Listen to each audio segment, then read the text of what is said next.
নমস্কার।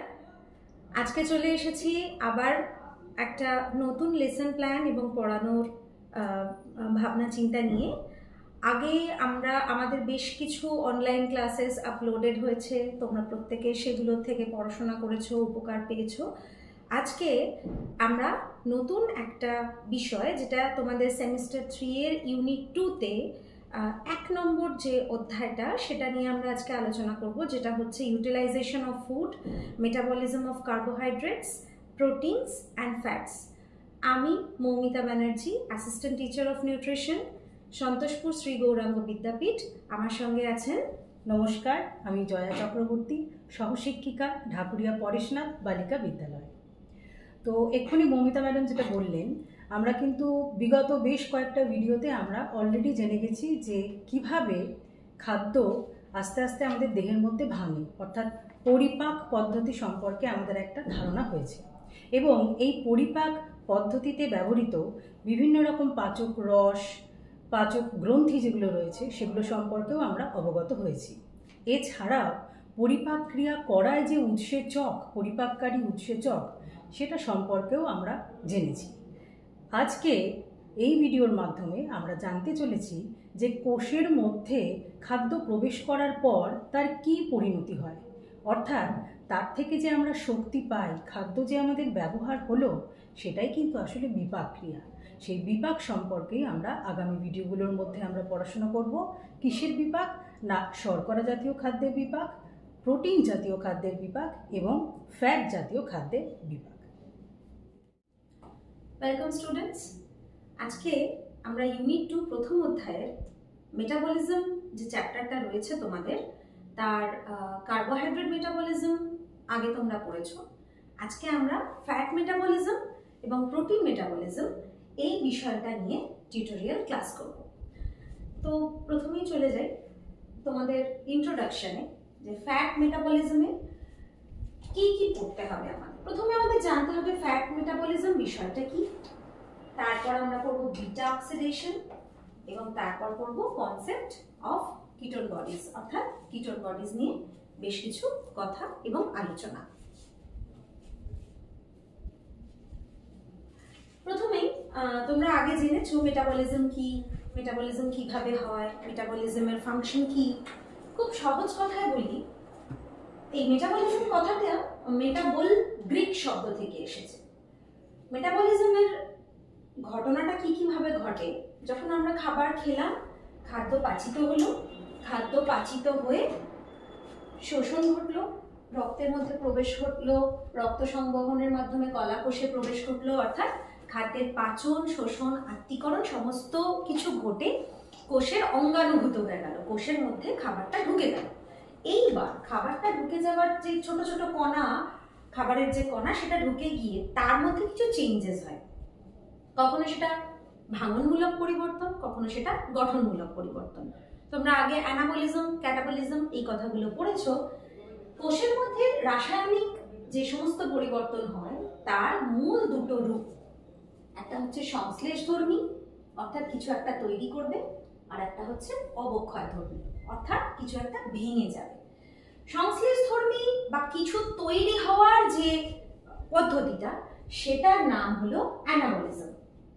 যেমন একটা উদাহরণ আমি এখানে দিয়েছি, ছোট্ট কমন উদাহরণ, বুঝতে পারা যাবে। অ্যানাবলিজম উপচিতি বিপাক, তার একটা প্রধান উদাহরণ যদি আমি সালোক সংশ্লেষ ধরি, তোমরা প্রত্যেকেই জানো সালোক সংশ্লেষ উদ্ভিদ পরিবেশ থেকে সমস্ত কিছু আহরণ করে তার পাতার রান্নাঘরে খাবার তৈরি করলো, অর্থাৎ কিছু একটা সে তৈরি করলো। সালোক সংশ্লেষ সেই কারণে, নানা কারণে, যেহেতু এটা গ্লুকোজ তৈরি করছে, তাই এটা অ্যানাবলিজম বা উপচিতি বিপাকের মধ্যে পড়ছে। এবার ধরো এখানে তোমাদের দেখতে পাচ্ছ যে শ্বসন লেখা আছে, শ্বসনের একটা উদাহরণ। অ্যানাবলিজম যেরকম একটা বললাম, সেরকম আর একটা হচ্ছে ক্যাটাবলিজম। ক্যাটাবলিজমের উদাহরণ যেটা ধ্বংস করে দিচ্ছে, অর্থাৎ কিছু ভেঙে কিছু কিছু পার্টস বা পার্টিকলস তৈরি হচ্ছে, কিছু কিছু শক্তি মুক্তি ঘটছে। খুব সহজ কথায় যদি বলতে পারি, তাহলে সেই ভেঙে যাওয়া বা যেটা সংশ্লেষণ ধর্মী নয়, যেটা অবক্ষয় ধর্মী, সেই ধরনের বিপাক ক্রিয়াটা হচ্ছে ক্যাটাবলিজম বা অবচিতি বিপাক, যেমন হলো শ্বসন। আর এই সজীব কোষের সাইটোপ্লাজম এবং মাইটোকন্ড্রিয়াতে এই মেটাবলিজম বা বিপাক, ফ্যাটের মেটাবলিজম বা বিপাক এগুলো ঘটে থাকে। এগুলো হলো মূল কথা চ্যাপ্টারটা শুরু করার আগে। এবার এগুলোর উপরে নির্ভর করে আমরা ফ্যাটের মেটাবলিজমটা দেখব কি হয়, কোষে কিভাবে মেটাবলিজম হচ্ছে। এবার এই যে খাদ্য কণার কথা বলেছিলাম, সেই খাদ্য কণা হলো ফ্যাট। এই ফ্যাটের মেটাবলিজম কোষের মধ্যে কিভাবে হচ্ছে সেটা আমরা পড়বো, অর্থাৎ বিপাক ক্রিয়ার ফলে ফ্যাট থেকে আমরা কি পাচ্ছি সেই নিয়ে আমরা পড়ব। লাইপোজেনেসিস হলো উপচিতি বা অ্যানাবলিজমের উদাহরণ। ফ্যাটের মেটাবলিজমের, ফ্যাটের অ্যানাবলিজম বা ফ্যাটের উপচিতি বিপাকের উদাহরণ হলো লাইপোজেনেসিস। এটাই কি হচ্ছে, এতে ফ্যাট বা ট্রাইগ্লিসারাইড তৈরি হচ্ছে, সেজন্য এটা হলো ফ্যাটের অ্যানাবলিজম বা উপচিতি বিপাক। আর শরীরের শক্তি চাহিদার বৃদ্ধি ঘটলে ফ্যাটের জারণ ঘটে এবং অপচিতি বিপাক পথে অর্থাৎ ক্যাটাবলিজম পদ্ধতিতে এটি পাইরুভেট তৈরি করে। ফ্যাটের এই অপচিতি বিপাক বা জারণ বেশ কিছু আলাদা আলাদা পদ্ধতিতে সম্পন্ন হয়। এর মধ্যে একটা উল্লেখযোগ্য হলো ফ্যাটি অ্যাসিডের বিটা জারণ, যেটা আমরা পড়ব। এছাড়াও ফ্যাটি অ্যাসিডের অনেকগুলো জারণ হয়, সেটা ওমেগা জারণ, আলফা জারণ, এগুলো হয়। এবার এই আলফা, বিটা, ওমেগা এগুলো কিভাবে নির্ধারিত হচ্ছে সেই বিষয়গুলো আমরা পড়ব। ফ্যাটি অ্যাসিডের বিটা জারণ যে কথাটা, সেটা হলো ফ্যাটি অ্যাসিডের একটি অপচিতি বিপাক, ক্যাটাবলিজম, যার মাধ্যমে পাইরুভেট তৈরি হবে। সেই পাইরুভেট থেকে শক্তির মুক্তি ঘটবে এবং আমাদের শরীরের যে শক্তির চাহিদা সেটাকে কমপ্লিট করবে।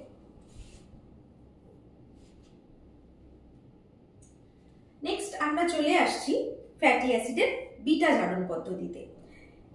যে প্রক্রিয়াতে ফ্যাটি অ্যাসিডের বিটা অবস্থানের কার্বনে অর্থাৎ কার্বক্সিল মূলক থেকে তৃতীয় কার্বনে জারণ প্রক্রিয়া ঘটে তাকে ফ্যাটি অ্যাসিডের বিটা জারণ বলা হয়।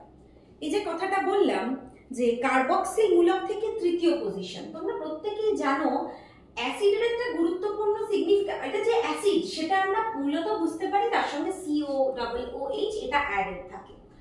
তো এই যেটা ওর মূলক COOH, এই যে কার্বক্সিল মূলক, এখান থেকে পজিশনগুলোর দিকে তাকাও। এটা 1, এটা 2, এটা 3। এই যে পজিশনগুলো এদের বিভিন্ন নাম আছে। এটাকে বলছি আলফা পজিশন, এটাকে বলছি বিটা পজিশন। এই মূলকের দিক থেকে গোনা শুরু করবে। এই যে আলফা পজিশনের এবং বিটা পজিশনের কারণ, এই বিটা পজিশনের যে কার্বনটা এই জায়গা থেকেই ফ্যাটি অ্যাসিডের বিটা জারণ পদ্ধতিটা শুরু হচ্ছে বা ঘটছে। সেই কারণে এই মেটাবলিজমটাকে বলা হয় ফ্যাটি অ্যাসিডের বিটা জারণ। এই পুরো প্রক্রিয়াটা কোষের মাইটোকন্ড্রিয়ার মধ্যে সম্পন্ন হয়। প্রত্যেকে বুঝলে omega carbon, alpha carbon, beta carbon এগুলো প্রত্যেকে বুঝতে পারলে কিভাবে পজিশনটা নির্ধারিত হচ্ছে, কেন এটাকে আমি বিটা জারণ বলছি, কেন একটাকে আমি আলফা জারণ বলছি, কেন আমি এটাকে ওমেগা জারণ বলছি। কারণ এটা বিটা অবস্থানের কার্বনের মধ্যে এই জারণ প্রক্রিয়াটা ঘটছে, এই জন্য এটাকে ফ্যাটি অ্যাসিডের বিটা জারণ বলা হচ্ছে। নেক্সট এর কিছু বৈশিষ্ট্য আমি তোমাদের দেখিয়েছি। বিজ্ঞানী নোপ 1905 খ্রিস্টাব্দে এটি প্রথম দেখেন।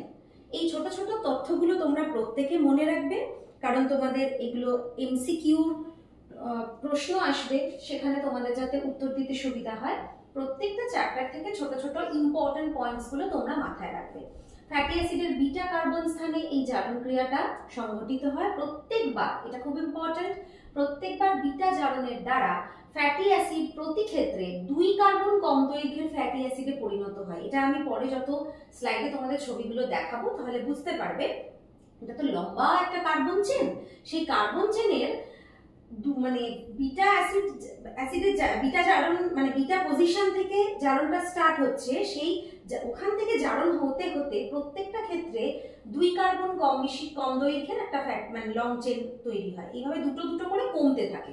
সেটা আমি তোমাদেরকে যখন রিঅ্যাকশনস গুলো দেখাবো তোমরা প্রত্যেকে বুঝতে পারবে। আচ্ছা, যখন বিটা জারণ স্টার্ট হচ্ছে, বিটা জারণের রিঅ্যাকশন স্টার্ট হচ্ছে, এই যে এই বিটা জারণের এই রিঅ্যাকশনটা স্টার্ট হচ্ছে, এটা হচ্ছে পুরো পাথওয়ে।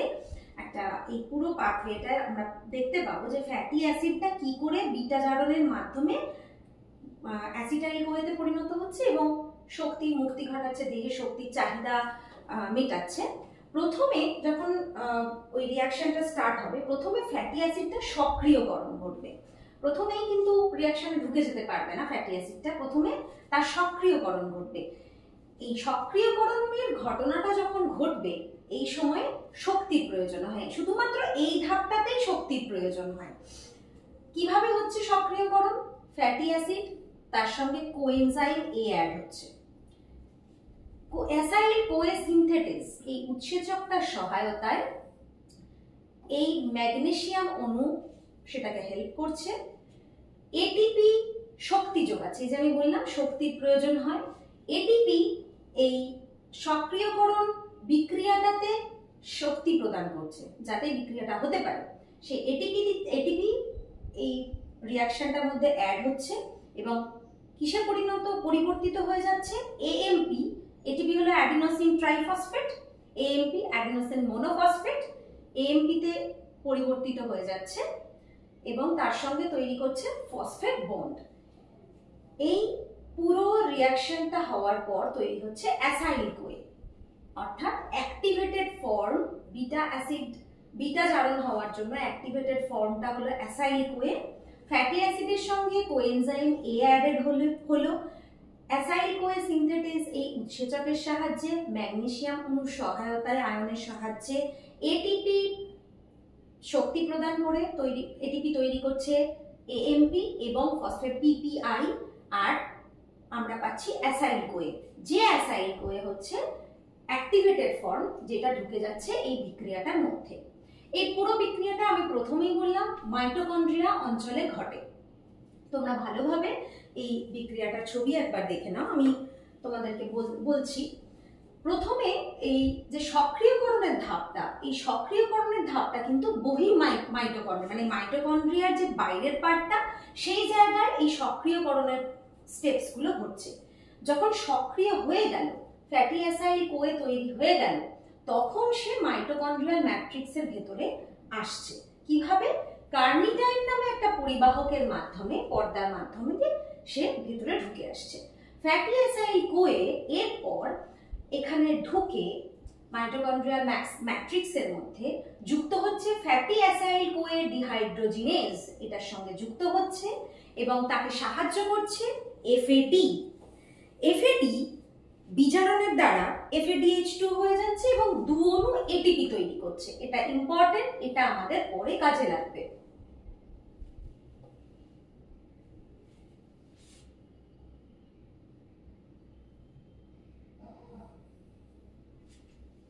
নেক্সট এখানে ফ্যাটি অ্যাসিড কোয়ে ডিহাইড্রোজিনেজ তৈরি হলো। এবার ডিহাইড্রোজিনেজ তাকে সাহায্য করছে এই উৎসেচকটা, তার সাহায্যে তৈরি হলো আলফা বিটা অসম্পৃক্ত ফ্যাটি অ্যাসাইল কোয়ে। ছিল ফ্যাটি অ্যাসাইল কোয়ে, সেখান থেকে তৈরি হলো alpha beta fatty acyl Koi, তাতে হেল্প করলো এই উৎসেচক এবং এফএডি। এবার এই আলফা বিটা ফ্যাটি অ্যাসাইল অসম্পৃক্ত ফ্যাটি অ্যাসাইল, আচ্ছা অসম্পৃক্ত কথাটা এই যে দেখতে পাচ্ছ তোমরা ডাবল বন্ড, অসম্পৃক্ত ফ্যাটি অ্যাসাইল কোয়ে, সেটা চেঞ্জ হয়ে মানে পরিবর্তিত হয়ে গেল বিটা হাইড্রক্সাইল ফ্যাটি অ্যাসাইল কোয়েতে। কিভাবে হচ্ছে? হাইড্রেটেস এই জায়গায় ওকে সাহায্য করছে, জল যুক্ত হচ্ছে এবং তৈরি হচ্ছে beta hydroxy fatty acyl Koi. এই দেখো এখানে বিটা পজিশনে হাইড্রক্সি ফ্যাটি অ্যাসাইল কোয়ে, এই কারণে না। Beta hydroxy fatty acyl Koi converted হয়ে যাচ্ছে বিটা কিটো ফ্যাটি অ্যাসাইল কোয়েতে। কিভাবে কনভার্টেড হয়ে যাচ্ছে?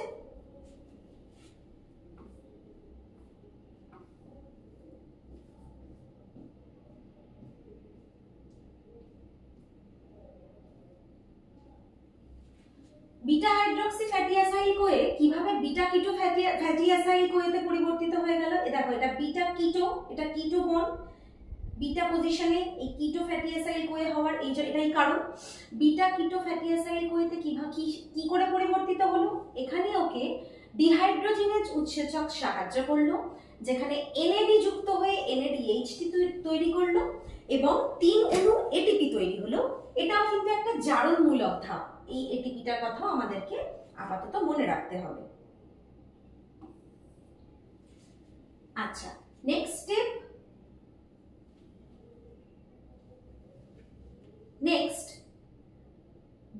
দুটো ফ্যাটি অ্যাসাইল কোয়ে এবার থায়োলেজের সাহায্যে কোএনজাইম এর কে সঙ্গে নিয়ে তৈরি করছে 2 কার্বন কম বিশিষ্ট ফ্যাটি অ্যাসাইল কোয়ে এবং অ্যাসিটাইল কোয়ে। এই অ্যাসিটাইল কোয়েটা ঢুকে যাচ্ছে টিসিএ সাইকেলের মধ্যে, যেখান থেকে শক্তির মুক্তি ঘটবে। আর আমি তোমাদেরকে আগের বৈশিষ্ট্যটার মধ্যে বলেছিলাম যে প্রত্যেকবার বিটা জারণের দ্বারা ফ্যাটি অ্যাসিড প্রতি ক্ষেত্রে 2 কার্বন কম দৈর্ঘ্যের ফ্যাটি অ্যাসিডে পরিণত হয়। দেখো প্রত্যেকে এখানে 2 কার্বন কম বিশিষ্ট ফ্যাটি অ্যাসাইল কোয়ে তৈরি হলো, যেটা তৈরি হয়ে এলো। টোটাল যেটা দৈর্ঘ্য ছিল তার থেকে 2 কার্বন কম বিশিষ্ট ফ্যাটি অ্যাসাইল কোয়ে তৈরি হলো, এবং তার সঙ্গে তৈরি হলো অ্যাসিটাইল কোয়ে, যেটা টিসিএ সাইকেলে ঢুকে যাচ্ছে, শক্তির মুক্তি ঘটছে। এবার এই আবার এই মানে ফ্যাটি অ্যাসাইল কোয়েটা আবার শুরু থেকে রিঅ্যাকশন করে আবার আরো 2 কার্বন কম বিশিষ্ট ফ্যাটি অ্যাসাইল কোয়ে তৈরি করবে, আবার সেটা এখান থেকে রিপিটেডলি এই জায়গা যাবে। আলটিমেট কতক্ষণ এই রিঅ্যাকশনটা চলবে? যতক্ষণ না ওই 2 কার্বন কম হওয়ার জায়গাটা আর আসবে না। এই যে ধাপ 1 2 3 4 এর পুনরাবৃত্তি ঘটবে, কন্টিনিউয়াস হতে থাকবে যতক্ষণ না ওই দুটো দুটো দুটো করে ভাঙাটা কমপ্লিট হয়। নেক্সট স্লাইডে দেখো, আমি যদি একটা 16 কার্বন যুক্ত ফ্যাটি অ্যাসিডকে ধরি, একটা পামিটিক অ্যাসিডকে ধরি, তাহলে 16 নম্বর ফ্যাটি অ্যাসিডটা থেকে স্টার্ট হচ্ছে রিঅ্যাকশনটা। প্রথমবার বিটা জারণ ঘটলো, 2 কার্বন অ্যাসিটাইল কোয়ে তৈরি হলো, 16 থেকে 14 হয়ে গেল, দুটো করে কার্বন কমছে, দুটো করে কার্বন কমছে কমছে, প্রত্যেকটা বার কমতে কমতে জারিত হয়ে হয়ে এটা তৈরি করছে, প্রত্যেকবার অ্যাসিটাইল কোয়ে তৈরি করছে। এবং এখানে দেখো 7 বার ব্যাপারটা ঘটেছে, 7 বার এই ঘটনাটা ঘটেছে। এবং কটা অ্যাসিটাইল কোয়ে তৈরি হয়েছে আলটিমেটলি? একটা, দুটো, তিনটে, একটা, দুটো, তিনটে, চারটে, 5টা, 6টা, 7টা, 8টা। 16 কার্বন যুক্ত একটা ফ্যাটি অ্যাসিডের 7 বার বিটা জারণ ঘটছে, 16 কার্বন এটা। এবং এখানে কটা অ্যাসিটাইল কোয়ে তৈরি হচ্ছে দেখলাম? 8টা। তোমরা প্রত্যেকে এটা দেখো, তোমরা এটা যদি ফর্মুলাই অনুযায়ী বার করো তাহলে তোমরা এভাবে বার করতে পারো যে 16টা কার্বন দুটো দুটো করে কমছে এবং একটা আলটিমেটলি বাকি রয়ে যাচ্ছে, সুতরাং 16/2 - 1 বার হবে বিক্রিয়াটা। 16/2 মানে হচ্ছে 8 - 1 বার, অর্থাৎ 7 বার হবে। এবং অ্যাসিটাইল কোয়ে যতগুলো আছে ডিভাইডেড বাই 2, দুটো। আমি ম্যাথমেটিক্যালি যদি তোমাদেরকে দেখাতে চাই, ধরো 16টা কার্বন বিটা জারণ হচ্ছে ডিভাইডেড বাই 2, আর শুরুর দিকে একটা রয়ে যাচ্ছে, তাহলে 16/2 8 - 1 7 বার এটা ভাঙছে। আর যতগুলো কার্বন সংখ্যা যুক্ত যতগুলো numbers of carbon divided by 2, এটা করলে আসছে 8, অর্থাৎ 8টা অ্যাসিটাইল কোয়ে তৈরি হবে। আমি যদি তোমাদেরকে বলি এটা 14 কার্বন যুক্ত, একটা যদি 14C কার্বন যুক্ত একটা ফ্যাটি অ্যাসিডের এরকম ব্রেকডাউনস হচ্ছে, তাহলে কতবার হবে ব্রেকডাউনটা? 14/2 - 1, অর্থাৎ 6 বার। 7 2 14 - 1 6 বার। এবং কতগুলো অ্যাসিটাইল কোয়ে তৈরি হবে? 14/2 = 7।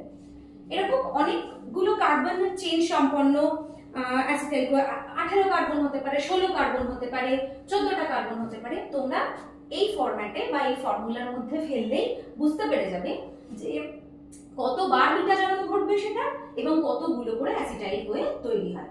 অ্যাসিটাইল কোয়ে পরবর্তী পর্যায়ে অক্সালো অ্যাসিটিক অ্যাসিডের সঙ্গে যুক্ত হয়ে সাইট্রিক অ্যাসিড তৈরি করে এবং টিসিএ চক্রের মাধ্যমে কার্বন ডাই অক্সাইড আর জলে জারিত হয়, যে কারণে আমার বিটা জারণটা হচ্ছে, অর্থাৎ শক্তির চাহিদার কারণে বিটা জারণ হচ্ছে। এই আলটিমেট যে পদার্থটা তৈরি হচ্ছে সেটা অক্সালো অ্যাসিটিক অ্যাসিডের সঙ্গে যুক্ত হয়ে সাইট্রিক অ্যাসিড তৈরি করে টিসিএ সাইকেলে ঢুকে যাচ্ছে শক্তি তৈরি করার জন্য। নেক্সট স্লাইডে আমরা যাচ্ছি উৎপাদিত শক্তি। উৎপাদিত শক্তি অর্থাৎ এই যে বিটা জারণটা ঘটলো, এই মেটাবলিজমটা ফলে কতটা শক্তি তৈরি হলো। প্রত্যেকবার বিটা জারণে একটা FADH এবং একটা NADH2 অর্থাৎ 2 + 3 5টা ATP তৈরি হয়। আমি যখন পড়াচ্ছিলাম তখন বললাম এই দুটো তোমাদের মনে রাখতে হবে, এখান থেকে দুটো ATP তৈরি হলো, এখান থেকে 3টে এটিপি তৈরি হলো, 2 প্লাস 3টে কটা হলো? 5টা। আর যখন শুরু হয়েছিল জিনিসটা তখন ওখানে কিন্তু 2টো শক্তির আমাদের লেগে গেছে, এটিপি আমাদের ওখানে লেগে গেছে, যেখানে এটিপিটা এএমপি আর পিপিআই তৈরি করলো। এই যে 0 ধাপে সক্রিয়করণে 2টো উচ্চ শক্তি সম্পন্ন ফসফেট বন্ড ব্যবহৃত হচ্ছে। আচ্ছা, এখানে NADH থেকে FADH এখান থেকে তৈরি হচ্ছে মোট 5টা এটিপি। আর আমরা কি দেখলাম 16 কার্বন ফ্যাটি অ্যাসিডে কতবার হচ্ছে রিঅ্যাকশনটা? 7 বার, অর্থাৎ 7 গুণ 5। আর যখন ওই এটিপিটা ওই যেটা তৈরি হচ্ছে অ্যাসিটাইল কোয়ে থেকে, যেটা প্রত্যেকটা অ্যাসিটাইল কোয়ে থেকে TCA সাইকেলের মাধ্যমে 12টা করে অণু এটিপি তৈরি হচ্ছে।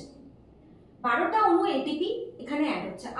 8টা কোয়ে তৈরি হয়েছিল, অ্যাসিটাইল কোয়ে তৈরি হয়েছিল, কারণ 16 কার্বন বিশিষ্ট, তাই 16/2 8টা তৈরি হয়েছিল। সেই 8টা আবার TCA সাইকেলের মধ্যে ঢুকে 12টা, প্রত্যেকটা 12টা করে তৈরি করবে, তাহলে 8টা তৈরি করবে, 12 × 8, 8 × 96। আর প্রত্যেকটা ব্রেকডাউন থেকে ওখানে 2টো আর নিচের ওখানে 3টে, মোট 5টা এটিপি তৈরি হয়েছিল। তাহলে আর 7টা স্টেপ হয়েছে, বিটা জারণটা 7 বার হয়েছে, তাহলে 5 গুণ 7, 5 × 7 = 35, 35 প্লাস 96। আর 2টো আমি প্রথমেই বললাম, ওই যখন আমি অ্যাক্টিভেশন করছি, সক্রিয়করণ করছি, তখন আমার ওখানে 2টো ফসফেট বন্ড তৈরি করার জন্য আমার 2টো ইউজ হয়ে গেছে, সেজন্য এখানে 2টো বাদ দিলাম, তাহলে হয়ে গেল আমার টোটাল 129টা এটিপি। ওকে, এটা বুঝতে পারলাম আমরা কিভাবে বিটা জারণ থেকে আমরা কতটা শক্তি পাচ্ছি, কি কোন ব্রেকডাউনে। যদি আমি এটা 16 কার্বন দেখিয়েছি, যদি এটা আমি 18 কার্বন বলি বা 14 কার্বন বলি, সেগুলো বার করাও আমাদের পক্ষে অসুবিধা হবে না। যদি আমি এটা 16 কার্বনের, আমি যদি এটা বলি 14 কার্বনের, কমিয়ে দিই 2টো, তাহলে কত হবে? এটা 6 হয়ে যাবে, আর 14 এটা 7 হয়ে যাবে। তখন ক্যালকুলেশনটা এইভাবেই হবে। আর প্রথমে সক্রিয়করণের জন্য 2টো লেগে যাচ্ছে। এইভাবে তোমরা জিনিসগুলো চেঞ্জ করে প্রত্যেকটা কার্বন, মানে যতগুলো কার্বন, তার বিটা জারণের ফলে কতগুলো করে শক্তি তৈরি হলো সেটা পারবে। আচ্ছা, এটা গেল ফ্যাটি অ্যাসিডের বিটা জারণ। এবার এটা তোমাদের সিলেবাসে মূলত রয়েছে। এবার যেটার কথা আমি তোমাদের বলছি সেটা হচ্ছে ওমেগা জারণ। এটা শুধুমাত্র আমরা একটু জেনে রাখবো, ওই পজিশন যেরকম দেখিয়েছিলাম বিটা পজিশন, এটা হচ্ছে ওমেগা পজিশন থেকে যে জারণটা জারণটা হচ্ছে ফ্যাটি অ্যাসিড, তার সঙ্গে ওমেগা ডিহাইড্রক্সিলেজ যুক্ত হয়ে তৈরি করছে ওমেগা হাইড্রক্সি ফ্যাটি অ্যাসিড এবং জল। তার সঙ্গে আবার NADP যুক্ত হচ্ছে, নিকোটিনামাইন অ্যাডেনাইন ডাইনিউক্লিওটাইড ফসফেট। এটা যুক্ত হয়ে ওমেগা হাইড্রক্সি ফ্যাটি অ্যাসিডকে কনভার্ট করে দিচ্ছে আলফা ওমেগা ডাইকার্বক্সিলিক অ্যাসিডে। এইটাই হচ্ছে ফ্যাট। এটা আবার চলে যাচ্ছে বিটাতে, সেখানে আবার রিঅ্যাকশন করে যা যা তৈরি করার সেভাবে করে শক্তির মুক্তি ঘটাচ্ছে। এটা হচ্ছে ফ্যাটি অ্যাসিডের ওমেগা জারণ। তোমরা শুধু এটুকুই জেনে রাখো, শুধুমাত্র জানার জন্য আমরা এটা জেনে রাখলাম। আচ্ছা, বাট ফ্যাটি অ্যাসিডের জারণগুলো পড়ার পর আমরা যেটা চলে যাব সেটা হলো কিটোন বডিজ।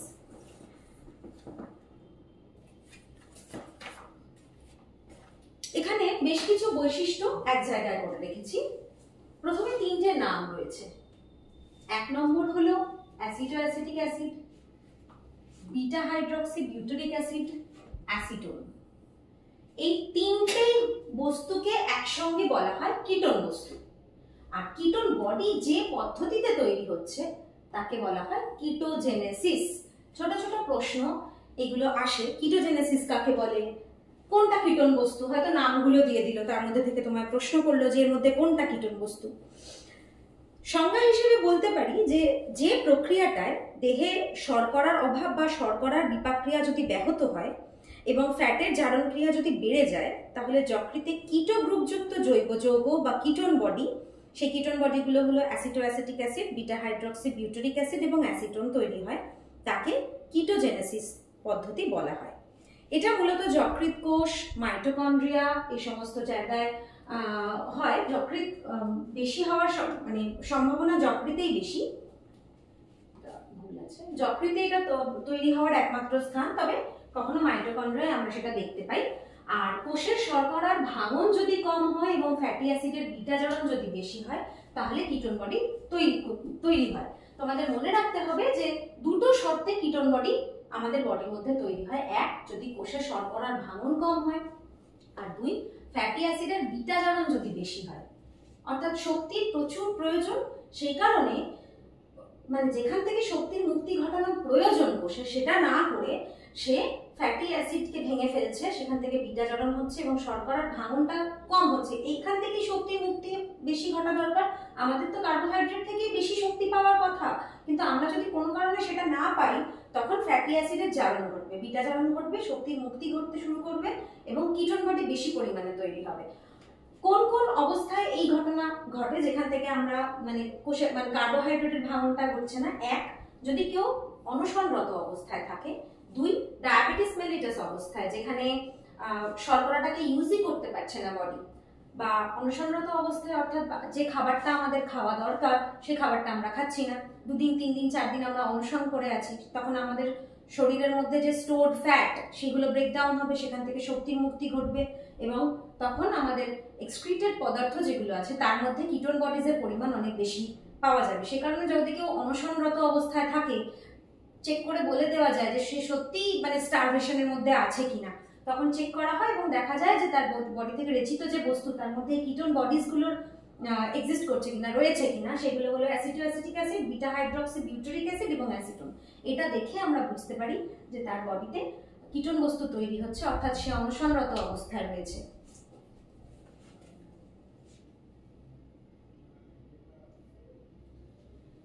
দেহে কিটোন বডির আধিক্যকে কিটোসিস বলা হয়। এগুলো সমস্ত আলাদা করে বলে দেওয়ার এটাই কারণ এমসিকিউ কোশ্চেনে আমরা এই কোশ্চেনগুলো আসতে দেখি। যদি বডিতে কিটোন বডি বেড়ে যায়, ব্লাডের মধ্যে ইউরিনের মধ্যে যদি পাই, তাহলে সেই ঘটনাটাকে বলা হয় কিটোসিস। ইউরিনে যদি কিটোন বডি প্রেজেন্ট হয় তাকে কিটোনিউরিয়া বলা হয়। এই ঘটনাটাকে বলে কিটোনিউরিয়া। দেখো একটা ইউরিয়া, কিটোন, সুতরাং মূত্রের সঙ্গে একটা সম্পর্ক রয়েছে, মূত্রে কিটোন বডির উপস্থিতিকে কিটোনিউরিয়া বলা হয়। রক্তে কিটোন বডির পরিমাণ বৃদ্ধিকে কিটোনেমিয়া বলা হয়। শরীর থেকে যখন আমরা স্যাম্পল টেস্টের মাধ্যমে এগুলো পাবো, তার নামগুলো হচ্ছে এটা: carbohydrate, glucogenic amino acid, glycerol, এগুলো হলো অ্যান্টি কিটোজেনিক পদার্থ, যেটা আমার বডিতে কিটোন বডি তৈরি হতে দেয় না। কার্বোহাইড্রেটটা খাচ্ছি না বলেই তো আমার স্টোরড ফ্যাটটা ভেঙে গিয়ে ব্রেকডাউন হচ্ছে, শক্তির মুক্তি ঘটছে, জারণ ঘটে, সে কারণেই আমার বডিতে কিটোন বডিজ তৈরি হচ্ছে। তো সেটা আটকাবে কে? Carbohydrate, glucogenic amino acid, glycerol, এই সোর্সগুলো হলো অ্যান্টি কিটোন বডি বা অ্যান্টি কিটোজেনিক পদার্থ, এগুলো কিটোন বডিকে তৈরি হতে দেয় না। অর্থাৎ আমরা কিটোন বডিজ সম্পর্কে বেশ কিছুটা জানলাম, যেগুলো আমাদের পরীক্ষায় আসতে পারে বা যে তথ্যগুলো আমাদের কাছে থাকা প্রয়োজন। আর এইটা গেল আমাদের ফ্যাটের বিপাক। আমরা পড়লাম এখানে ফ্যাটের বিপাক কাকে বলে, ফ্যাটি অ্যাসিডের বিটা জারণ এবং কিটোন বডিজ। এরপর আমরা প্রোটিনের বিপাক নিয়ে একটু পড়াশোনা করব।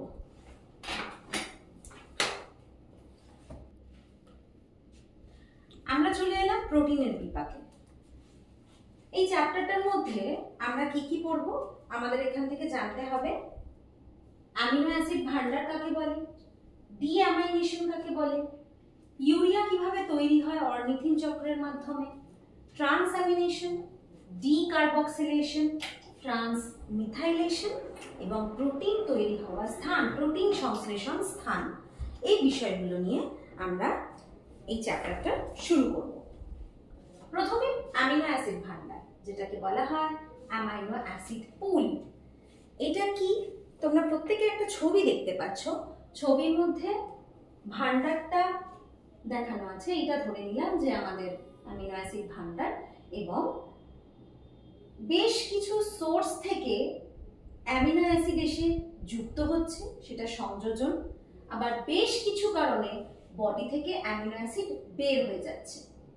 মাঝখানে যেটা অর্থাৎ সংযোজিত হওয়ার পর এবং অপসারিত হয়ে যাওয়ার পর মাঝখানে যে জিনিসটা রইল সেটা হলো অ্যামিনো অ্যাসিড ভান্ডার বা অ্যামিনো অ্যাসিড পুল। কি কি কারণে আমাদের বডি, কি কি ভাবে আমাদের বডিতে অ্যামিনো অ্যাসিড যুক্ত হয়? অ্যাবজর্পশন হয়, আমরা যে খাবার দাবারগুলো খাচ্ছি প্রোটিনের সোর্স থেকে আমার বডিতে শোষিত হচ্ছে, আত্মীভূত হচ্ছে, অঙ্গীভূত হয়ে অ্যামিনো অ্যাসিড তৈরি করে এখানে অ্যাড হচ্ছে। দেহে অ্যামিনো অ্যাসিড তৈরি হয়, হিমোগ্লোবিন ভেঙে অ্যামিনো অ্যাসিড তৈরি হতে পারে, কলা, প্রোটিন এগুলো ভাঙনের ফলে অ্যামিনো অ্যাসিড তৈরি হয়, বৃক্কীয় নালিকা থেকে পুনঃশোষিত অ্যামিনো অ্যাসিড এগেন আবার অ্যাবসর্বড হয়ে অ্যামিনো অ্যাসিড এসে এই পুলটার মধ্যে জমা হতে পারে। কি কি কারণে অপসারিত হয়ে যাচ্ছে? প্রোটিন উৎপাদন করার সময় অ্যামিনো অ্যাসিড লাগছে কাজে, কলা protein, plasma protein, haemoglobin, enzyme, antibody, দুগ্ধ প্রোটিন, হরমোন এইগুলো সমস্ত তৈরি হওয়ার সময় আমাদের কাজে লাগছে।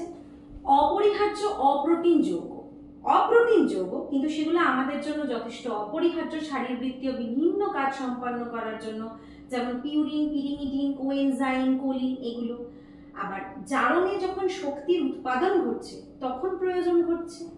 অপ্রোটিন জাতীয় পদার্থ তৈরি করতে প্রয়োজন পড়ছে। অপ্রোটিন জাতীয় পদার্থ থেকে অ্যামোনিয়া এবং কিটো অ্যাসিড তৈরি হচ্ছে, অ্যামোনিয়া ইউরিয়া রূপে বেরিয়ে যাবে। এটা আমরা একটা চক্রের মাধ্যমে, অর্নিথিন চক্রের মাধ্যমে কি করে হচ্ছে সেটা আমরা দেখব। আর কিটো অ্যাসিডটা আবার কার্বোহাইড্রেট আর স্নেহদ্রব্য তৈরি করবে। এই সমস্ত বিভিন্ন কাজের জন্য আমাদের শরীরে অ্যামিনো অ্যাসিডটা প্রয়োজন পড়ছে। মানব দেহে বিভিন্ন প্রক্রিয়ার মাধ্যমে অ্যামিনো অ্যাসিড তৈরি হয় আর বিভিন্ন দৈহিক কাজে অ্যামিনো অ্যাসিড ইউজড হয়ে যায়। এরপর যে পরিমাণ অ্যামিনো অ্যাসিড রক্তে প্রবাহিত হয়, রক্তে থেকে যায়, সেটাই হচ্ছে অ্যামিনো অ্যাসিড ভান্ডার বা অ্যামিনো অ্যাসিড পুল। রক্তে সঞ্চয়ের মাত্রা কত পাওয়া যায়? 32 থেকে 36 mg per 100 ml, 32 to 36 mg per 100 ml। 100 ml রক্ত থেকে আমরা 32 থেকে 36 মিলিগ্রাম অ্যামিনো অ্যাসিড পাবো। এটা হলো অ্যামিনো অ্যাসিড পুল।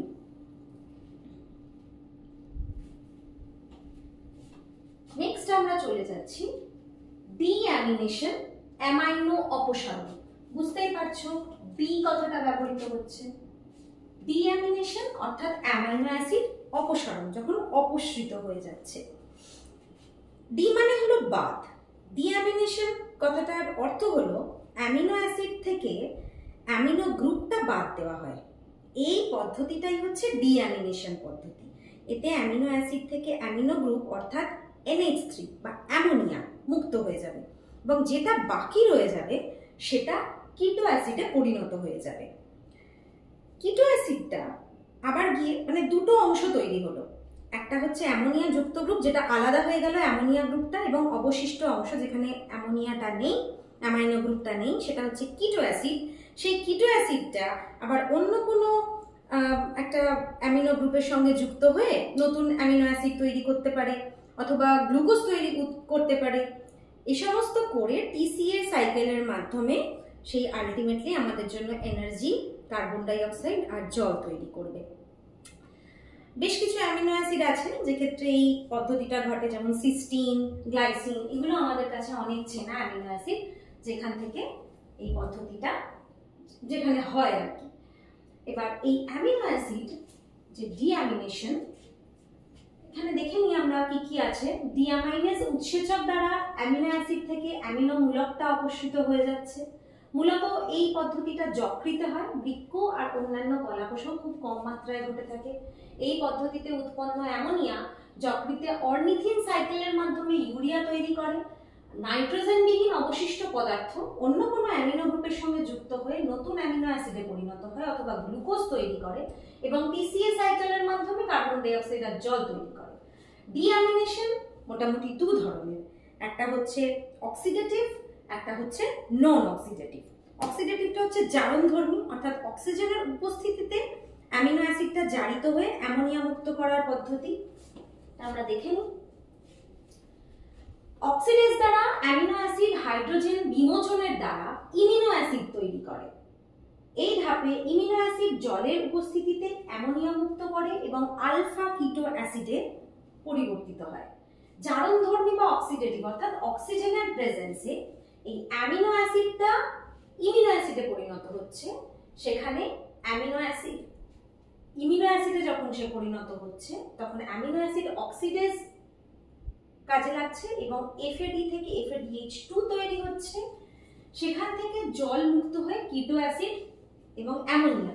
আমি বলেছিলাম যে ব্রেকডাউনটা ঘটে দুটো পার্ট হয়ে যাবে, যেটার মধ্যে মূলকটা থাকবে এবং একটা পার্ট হবে যেটা কিটো অ্যাসিড হয়ে যাবে, যেখানে ওই NH মূলকটা আমাদের অ্যামাইনো গ্রুপটা থাকবে না। প্রত্যেকের রিয়াকশনটা ফলো করবে এবং এই কিসের দ্বারা কিভাবে পরিবর্তিত হচ্ছে এটা তোমরা একটু মনে রাখবে। একটা হলো জারণধর্মী, তাহলে আরেকটা হচ্ছে অজারণধর্মী, যেটা নন অক্সিডেটিভ ডিঅ্যামিনেশন। এক্ষেত্রে কি হচ্ছে, এটা আগে যেরকম জারিত হয়েছিল এক্ষেত্রে জারিত হলো না। এবার জারিত না হয়ে যে পদ্ধতিতে মিশ্রিমুক্ত করে কিটো অ্যাসিডে পরিণত হয় সেটা হলো অজারণধর্মী ডিঅ্যামিনেশন। অ্যামিনো অ্যাসিডগুলো প্রথমে জল বিয়োজন করছে, কারণ এখানে ডিহাইড্রেজ কাজ করছে, তাই এখানে জল ত্যাগ করছে, জল বিয়োজন করে ইমিনো অ্যাসিডে পরিণত হচ্ছে, পরে আবার জল যুক্ত হচ্ছে, জল যুক্ত হয়ে তৈরি করছে কিটো অ্যাসিড এবং অ্যামোনিয়া, যে ভাগটা তৈরি হয় আর কি আলটিমেট রিঅ্যাকশনের পর। ডিঅ্যামিনেশনে যেটা তৈরি হলো, দুটো পার্ট তৈরি হলো, বারবার বলছি, অ্যামোনিয়া যেটা নাইট্রোজেন যুক্ত অংশ বা অ্যামোনিয়াটা, অ্যামিনো অ্যাসিডের পড়ে থাকা নাইট্রোজেন বিহীন অংশ glucogenic amino acid, ketogenic amino acid, দু ধরনের amino acid. Glycine, serine, methionine, aspartic acid এগুলো হলো গ্লুকোজেনিক অ্যামিনো অ্যাসিড, কারণ এগুলো ডিঅ্যামিনেশনের ফলে দেহে শর্করাতে রূপান্তরিত হয়। আর লিউসিন, আইসোলিউসিন, ফিনাইলঅ্যালানিন এগুলো হলো কিটোজেনিক অ্যামিনো অ্যাসিড, কারণ এই অ্যামিনো অ্যাসিডের নাইট্রোজেন বিহীন অংশ ফ্যাটি অ্যাসিড তৈরি করে এবং কিটোন বডি তৈরি করতে সাহায্য করে। যে মুক্ত অ্যামোনিয়াটা পাওয়া যায়, যে ফ্রি অ্যামোনিয়াটা যেটা ফ্রি হয়ে গেল, সেটা আবার গিয়ে প্রবেশ করছে ইউরিয়া সাইকেলের মধ্যে। তাহলে আমরা এখান থেকে দুটো টপিক বা দুটো পয়েন্ট পেলাম, একটা হচ্ছে গ্লুকোজেনিক অ্যামিনো অ্যাসিড, একটা হচ্ছে কিটোজেনিক অ্যামিনো অ্যাসিড। যেসব অ্যামিনো অ্যাসিডের নাইট্রোজেন বিহীন অংশ এই ডিঅ্যামিনেশনের জন্য কার্বোহাইড্রেট শর্করাতে রূপান্তরিত হচ্ছে তারা হচ্ছে গ্লুকোজেনিক অ্যামিনো অ্যাসিড, আর যে অ্যামিনো অ্যাসিডের নাইট্রোজেন বিহীন অংশ ফ্যাটি অ্যাসিড তৈরি করে আর যা কিটোন বডি তৈরি করতে সাহায্য করে তারা হলো কিটোজেনিক অ্যামিনো অ্যাসিড।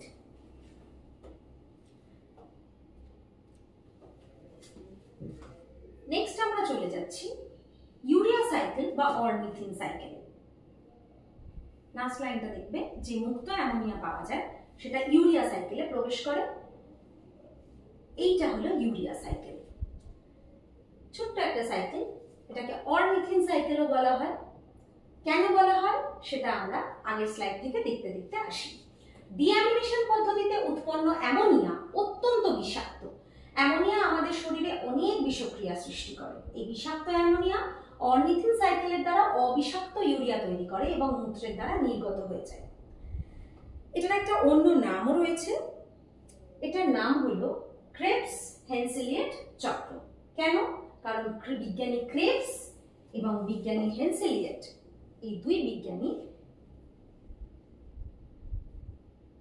এই সাইকেলটা আবিষ্কার করেন, সেই কারণে এই চক্রটা বা এই সাইকেলটার নাম হচ্ছে ক্রেবস হেন্সেলিয়েট সাইকেল। যদি কখনো তোমাদের প্রশ্ন আসে যে ক্রেবস হেন্সেলিয়েট চক্রটা কি বা এটা অন্য নাম কি বা এতে কি হয়, তখন যেন ঘাবড়ে যেও না।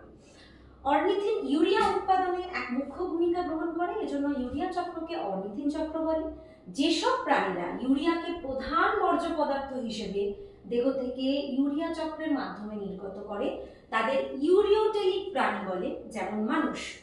অনেক প্রাণী আছে যারা ইউরিয়াকে প্রধান বর্জ্য হিসেবে বার করে না, কেউ অ্যামোনিয়াকে ডিরেক্ট বার করে দেয়, কেউ ইউরিক অ্যাসিডকে বার করে দেয়, কিন্তু মানুষ ইউরিয়াকে প্রধান বর্জ্য হিসেবে বডি থেকে বের করে দেয় বলে তারা হলো ইউরিওটেলিক প্রাণী। অনেকেই আছে বিভিন্ন স্তন্যপায়ী প্রাণী, তারাও কিন্তু ইউরিওটেলিক প্রাণী, তারা ইউরিয়াকে প্রধান বর্জ্য পদার্থ হিসেবে দেহ থেকে নির্গত করে। এটা হলো ইউরিয়া সাইকেল, তার বিভিন্ন বৈশিষ্ট্য।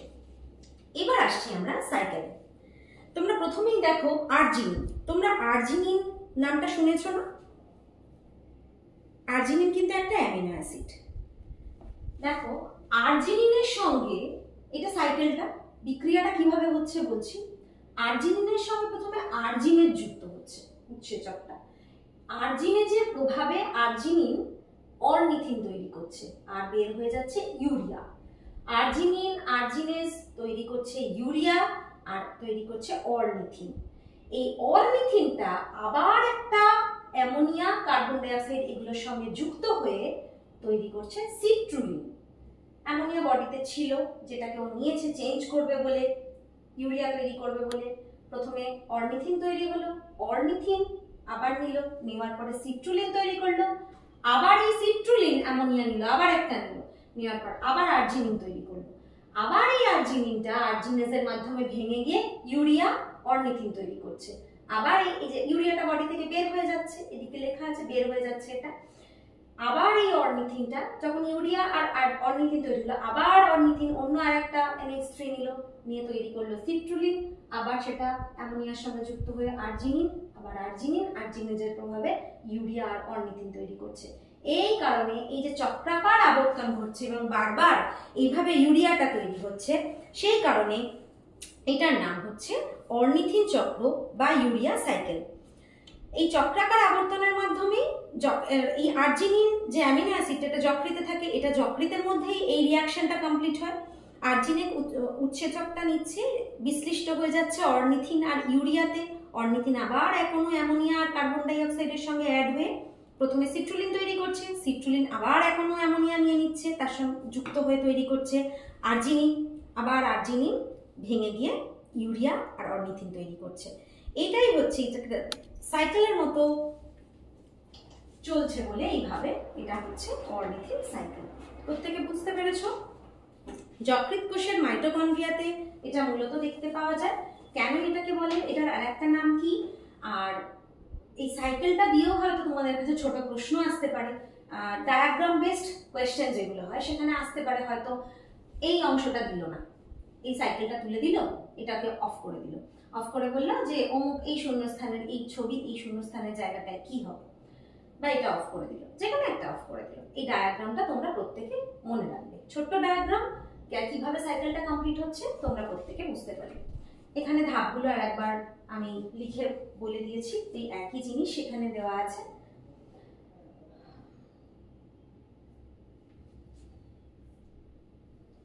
এবার অর্নিথিন সাইকেল, ইউরিয়া কি করে তৈরি হলো, ইউরিয়া বর্জ্য হিসেবে দেহ থেকে বেরিয়ে গেল। এবার আরেকটা পদ্ধতি আমরা করব, সেটা হচ্ছে ট্রান্স অ্যামিনেশন। ট্রান্স মানে চেঞ্জ হয়ে যাচ্ছে, ট্রান্সফার হয়ে যাচ্ছে। ট্রান্স অ্যামিনেশন কিভাবে হচ্ছে, এই পদ্ধতিতে অ্যামিনো অ্যাসিডের অ্যামাইনোমূলক কোনো কিটো অ্যাসিডে স্থানান্তরিত হয়ে যায়, ফলে কিটো অ্যাসিডটা অ্যামিনো অ্যাসিডে পরিবর্তিত হয়ে যায়, আবার অ্যামিনো অ্যাসিডটাও কিটো অ্যাসিডে পরিণত হয়ে যায়। আগের অ্যামিনো অ্যাসিড কিটো অ্যাসিডে পরিণত, এই প্রক্রিয়া ট্রান্স অ্যামাইনেজ উৎসেচকের সাহায্যে হয়। এই প্রক্রিয়াটা প্রধানত যকৃতের কোষে তৈরি হচ্ছে, এবং তবে বৃক্ক, হৃৎপেশি, মস্তিষ্ক, গলাকোষেও এটা করতে পারে, তবে মূলত প্রধানত যকৃতের কোষে এটা হয়। ট্রান্স অ্যামিনেশন দ্বারা বিভিন্ন অনাবশ্যক অ্যামিনো অ্যাসিড, যেগুলোকে আমরা নন এসেনশিয়াল অ্যামিনো অ্যাসিড বলি, আমাদের যে 10টা এসেনশিয়াল অ্যামিনো অ্যাসিড, আর যেগুলো এসেনশিয়াল নয় সেগুলো হচ্ছে নন এসেনশিয়াল অ্যামিনো অ্যাসিড, তো সেই নন এসেনশিয়াল অ্যামিনো অ্যাসিডগুলো এই ট্রান্স অ্যামিনেশন পদ্ধতির দ্বারা তৈরি হয়। ট্রান্স অ্যামিনেশনের পদ্ধতিটা কিভাবে চেঞ্জ হচ্ছে সেটা আমরা বলছি, আমরা দেখিয়েছি এখানে।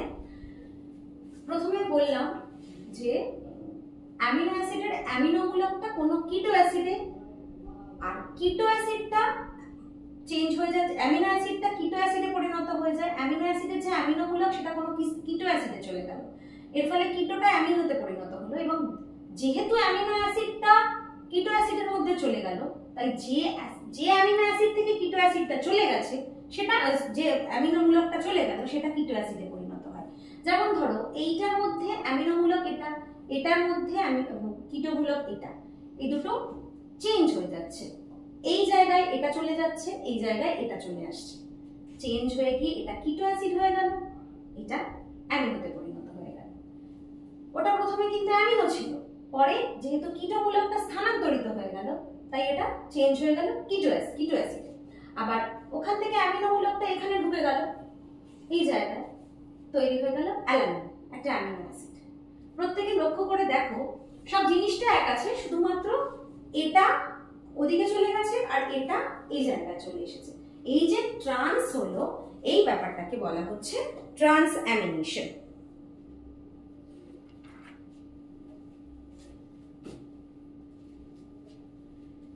এবার বলি ডিঅ্যামিনেশন এবং ট্রান্স অ্যামিনেশনের পার্থক্য। তোমরা দুটো অ্যামিনেশন পড়লে, ডি আর ট্রান্স। অ্যামিনো অ্যাসিড থেকে অ্যামিনোমূলকটা সরে যাওয়াটা হচ্ছে ডিঅ্যামিনেশন, ট্রান্সঅ্যামিনেশন অ্যামিনো অ্যাসিডের অ্যামিনোমূলক কিটোমূলকে প্রতিস্থাপিত হওয়া, একটা জায়গায় আর একটা চলে আসা, এই প্রতিস্থাপনের ঘটনাটা হলো ট্রান্সঅ্যামিনেশন। ডিঅ্যামিনেশন যখন ঘটে তখন ডিঅ্যামিনেজ তাতে সাহায্য করে, ট্রান্সঅ্যামিনেশন যখন ঘটে তখন ট্রান্সঅ্যামিনেজ উৎসেচক তাতে সাহায্য করে। ডিঅ্যামিনেশনের ফলে অ্যামোনিয়া আর নাইট্রোজেন বিহীন পদার্থ দুটো পার্টে তৈরি হয়, যে অ্যামোনিয়াটা অর্নিথিন সাইকেলের মাধ্যমে ইউরিয়া তৈরি করছে, আর নাইট্রোজেন বিহীন যে পদার্থটা সেটা বিভিন্ন জীবককে গ্লুকোজ তৈরি করছে, কেউ অ্যামিনো অ্যাসিড তৈরি করছে। আবার ট্রান্সঅ্যামিনেশনে অ্যামিনো অ্যাসিড আর কিটো অ্যাসিড যেহেতু প্রতিস্থাপিত হয়ে যাচ্ছে, অ্যামিনো অ্যাসিড আর কিটো অ্যাসিড তৈরি হচ্ছে।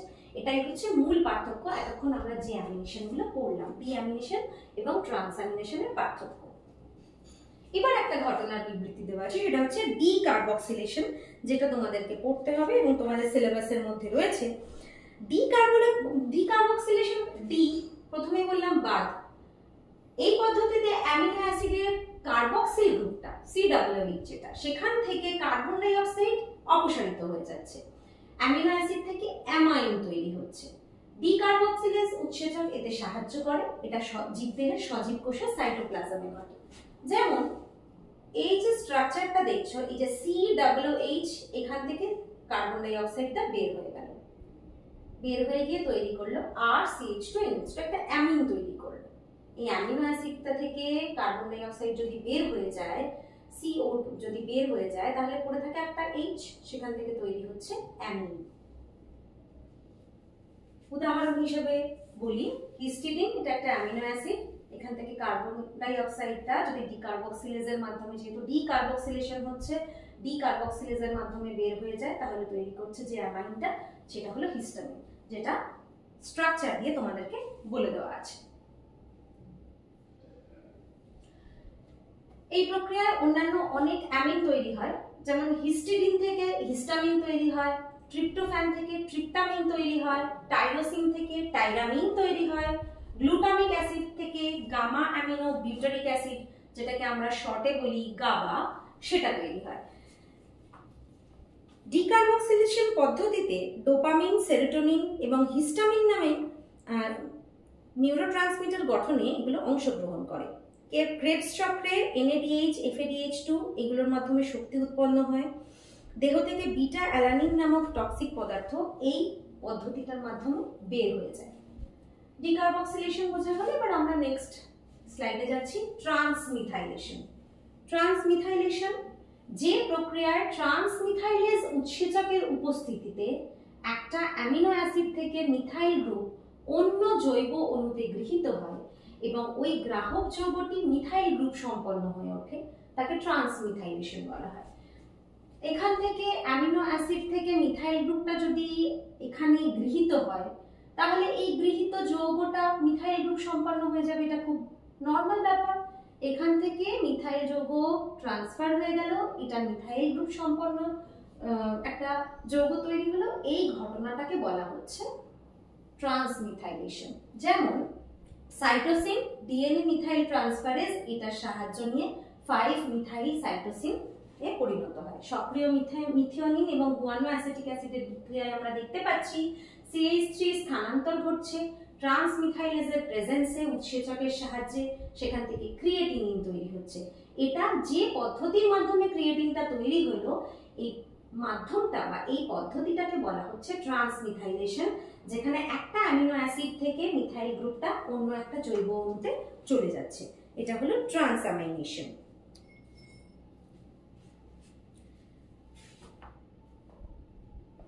এবার ট্রান্সমিথাইলেশনের বেশ কিছু ইম্পর্টেন্স আছে।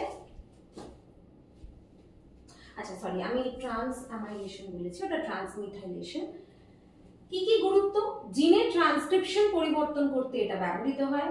ট্রান্সক্রিপ্টেড যখন হচ্ছে তখন এই পদ্ধতিটার সাহায্য নিয়ে তখন এটা ঘটছে। যকৃতে এই বিক্রিয়ার দ্বারা অনেক বিষাক্ত পদার্থ বিষহীন হয়ে পড়ে। জিনের সংগঠনগত বংশ পরম্পরায় বৈশিষ্ট্য স্থানান্তকরণের জন্য এটা প্রয়োজন হয়। কোষের আবরণী তৈরি করতে এটা সাহায্য করে। অর্থাৎ জিন ঘটিত বহু অ্যাক্টিভিটিতে এই পদ্ধতির মাধ্যমে, অর্থাৎ ট্রান্সমিথাইলেশনের মাধ্যমে অনেক উপকার, বা এই পদ্ধতির মাধ্যমে ট্রান্সক্রিপশন বা বৈশিষ্ট্য স্থানান্তকরণ এই ঘটনাগুলো ঘটে থাকে। আর ডিএনএ মিথাইলেশন টিউমার বৃদ্ধি দমন করে ক্যান্সার রোগ প্রতিরোধেও সাহায্য করে, এটা বর্তমানে আমরা দেখতে পেয়েছি।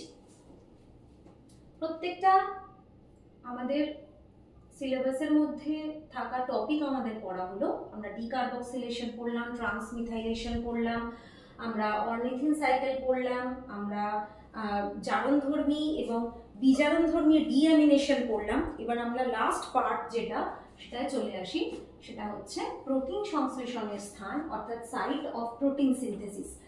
এই সাইটটা হলো রাইবোজোম। প্রোটিন সংশ্লেষণের মূল স্থান হলো রাইবোজোম। এমআরএনএ থেকে, তোমরা এমআরএনএ এর নাম শুনেছো, এমআরএনএ থেকে প্রোটিন তৈরি হওয়াটাকেই ট্রান্সলেশন বলা হয়। এই প্রক্রিয়াটা কোষের রাইবোজোমে হয়।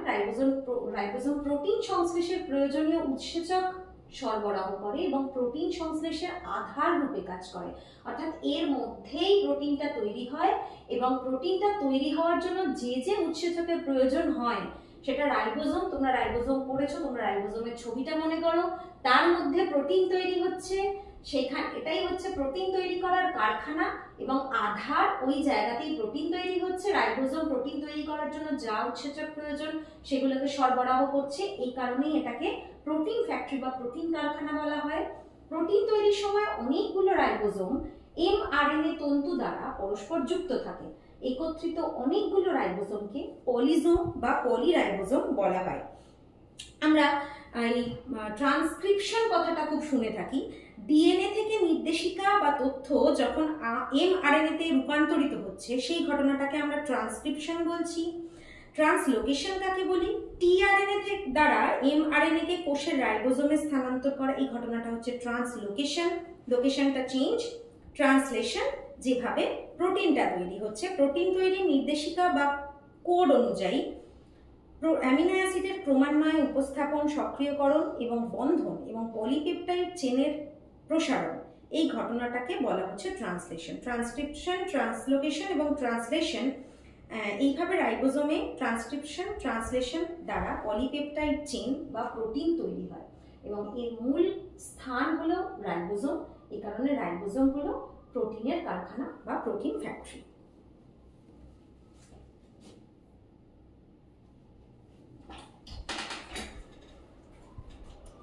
আমরা প্রোটিন সংশ্লেষণের স্থান, তার বিভিন্ন বৈশিষ্ট্য এবং সেখান থেকে যে যে ছোট ছোট পার্ট হতে পারে সেগুলো নিয়ে আলোচনা করলাম। রাইবোজোমটা কোষে মুক্ত অবস্থায় সাইটোপ্লাজমে থাকে। উৎসেচক এবং গঠনগত প্রোটিন তৈরির কাজে এটা অনেক হেল্প করে। রাইবোজোম কোষে বদ্ধ অবস্থায় বিভিন্ন কোষ অঙ্গাণুতে অবস্থান করে এবং সেখানেও প্রোটিন তৈরি করে। তোমরা এন্ডোপ্লাজমিক রেটিকুলামের নাম শুনেছ, তো সেই রাফ এন্ডোপ্লাজমিক রেটিকুলামের গায়ে যে রাইবোজোম থাকে তা অবিচ্ছেদ্য কোষীয় আবরণী গঠনের জন্য প্রোটিনটাকে তৈরি করে। এই প্রোটিন সংশ্লেষের স্থান হলো এটা এবং এই হলো তার ডেসক্রিপশন। আশা করি তোমরা প্রত্যেকটা পর্যায়, প্রত্যেকটা অংশ আলাদা আলাদা করে বুঝতে পেরেছো। ভালোভাবে পড়াশোনা করো, ভালো করে থেকো।